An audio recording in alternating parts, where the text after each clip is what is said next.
50 KG গাঁজাসহ এক যুবককে গ্রেপ্তার করল সাগরদিঘি থানার পুলিশ। শনিবার বিকেলে সাগরদিঘির ফেকনি ফেরিঘাট থেকে গ্রেপ্তার করা হয় বচ্চন মণ্ডল নামের ওই গাঁজা পাচারকারীকে। ধৃত মুর্শিদাবাদ থানার নসিপুরের বাসিন্দা বচ্চনকে পুলিশি হেফাজতে নিয়েছে সাগরদিঘি থানা। সাগরদিঘিতে হাত বদলের আগেই পুলিশের জালে এক মাদক পাচারকারী। ধৃত পাচারকারীর কাছ থেকে 50 কেজিরও বেশি গাঁজা উদ্ধার করে সাগরদিঘি থানার পুলিশ। ধৃত ব্যক্তির নাম বচ্চন মণ্ডল। বছর 26-এর ওই যুবকের বাড়ি মুর্শিদাবাদ থানার নসিপুর রাজবাড়ি সংলগ্ন এলাকায়। পুলিশ সূত্রে জানা গেছে, ধৃত ব্যক্তি গাঁজা হাত বদলের জন্য সাগরদিঘি থানার খড়িকাপুর ফেরিঘাটে আসে। সাগরদিঘি থানার পুলিশ গোপন সূত্রে খবর পেয়ে ঘটনাস্থলে ওত পেতেছিল। শনিবার বিকেল 4টে নাগাদ গাঁজা ভর্তি ওই ব্যাগগুলি নিয়ে তারা হাত বদল করার জন্য অপেক্ষা করছিল।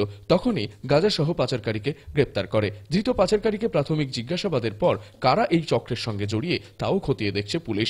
ইতিমধ্যেই ধৃতকে এনডিপিএস আদালতে তুলে 5 দিনের পুলিশি হেফাজতের আবেদন করেছে সাগরদিঘি থানা।